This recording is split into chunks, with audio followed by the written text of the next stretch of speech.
Buenos días, muchas gracias, sobre todo David, por haber organizado esta reunión y haberme invitado. Voy a hablar de las alteraciones del borde palpebral y queratitis infecciosas. Hace unos años se definió como la disfunción de glándulas de meiomio como una alteración crónica de glándulas meibomianas, etcétera, y al final decía que resulta en una alteración del fin lagrimal, síntomas de irritación ocular, inflamación y enfermedad de la superficie ocular. En esta definición no hay en ningún momento una mención hacia que pueda haber o desarrollarse infecciones. Veremos posiblemente por qué no lo incluyen.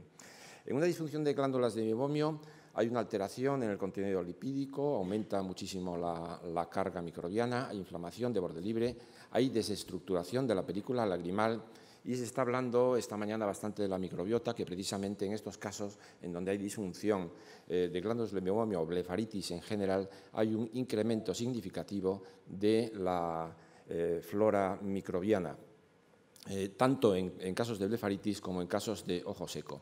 Y hay también lesiones en el epitelio corneal.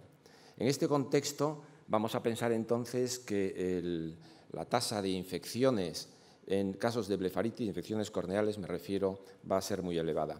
Pero esto realmente no es así. No sabemos muy bien el papel del Demodex, que yo tengo mi teoría, una hipótesis de que hace un papel ciertamente protector como antibiótico local del borde libre. Pero bueno, no vamos a tratar esto aquí.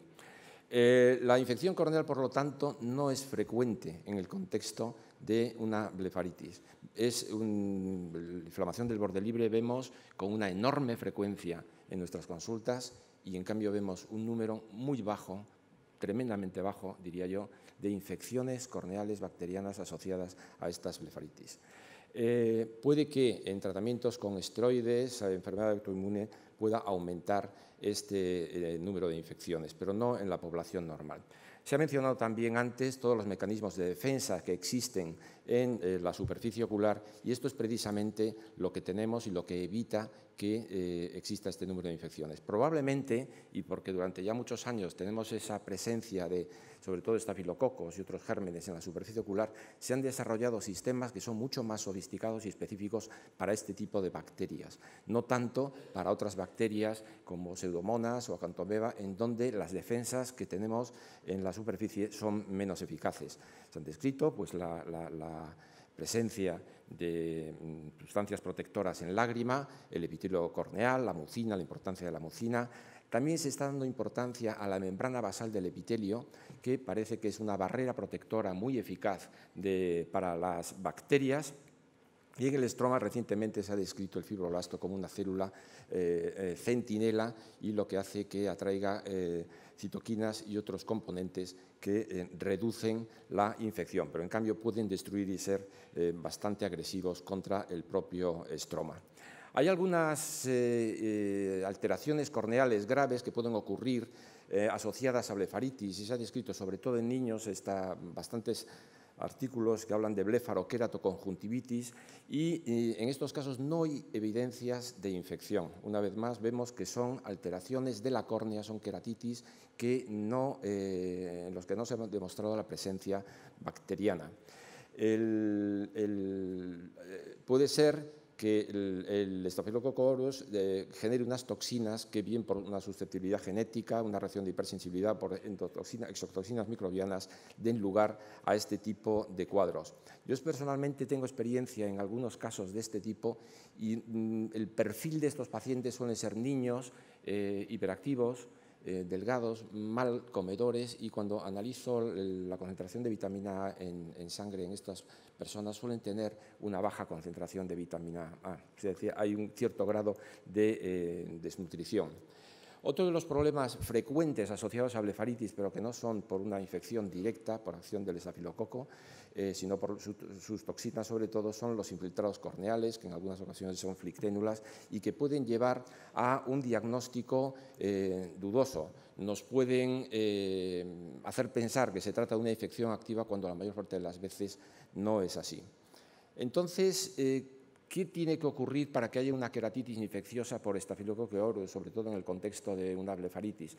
Pues sobre todo por una rotura de las barreras, pero tiene que romperse más la barrera que en caso de Pseudomonas. Pseudomonas, si quitamos el epitelio, si se roza el epitelio, puede haber una adherencia. Si nosotros quitamos el epitelio en una córnea, por otro lado, sana, el Staphylococcus aureus no es capaz de infectar el estroma. Por lo tanto, tiene que haber una lesión directa sobre el estroma que permita la entrada de Staphylococcus en la misma.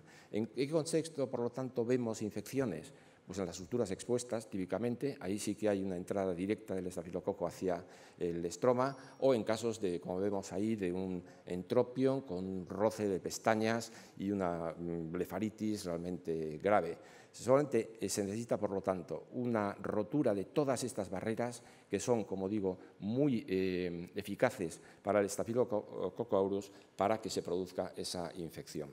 El diagnóstico diferente. Una vez que empieza la infección sí que es muy grave porque la alfatoxina, la gamatoxina del estafilococo van a destruir rápidamente el estroma. Pero digamos que el inicio de la infección cuesta más en este tipo de casos. Bueno, hay un cuadro que puede diferenciarse, infiltrado estéril versus queratitis infecciosa, en el que no nos vamos a parar. Solamente dos apuntes. Uno de ellos es que yo incluyo en mi protocolo de queratitis infecciosa para decirlo, un minocin. ¿Por qué? Porque hay una blefaritis en estos casos, una blefaritis reaccional, y por lo tanto la ventaja que puede tener añadir un minocin es que vamos a reducir la flora bacteriana, vamos a tener un efecto antiinflamatorio bien conocido, controla la colagenólisis, favorece los procesos de cicatrización y va a ser una protección celular contra el Staphylococcus aureus. O sea que esto es algo que yo creo que es interesante. Y lo otro también acerca de las blefaritis y las infecciones, pues que con cierta frecuencia vemos pseudodendritas que pueden confundir bien con una acantomeba y sobre todo con una queratitis herpética, y que estas pseudodendritas están asociadas en muchas ocasiones a una disfunción de glándulas de Bibombio, como puede verse en este caso. Por lo tanto, es un diagnóstico diferencial. Por lo tanto, las alteraciones pueden afectar de forma variable a la superficie ocular, pero con una baja frecuencia de queratitis infecciosa. La mayor parte suele ser de causa inflamatoria y recomendamos añadir una tetraciclina oral en el tratamiento de las queratitis infecciosas. Muchas gracias.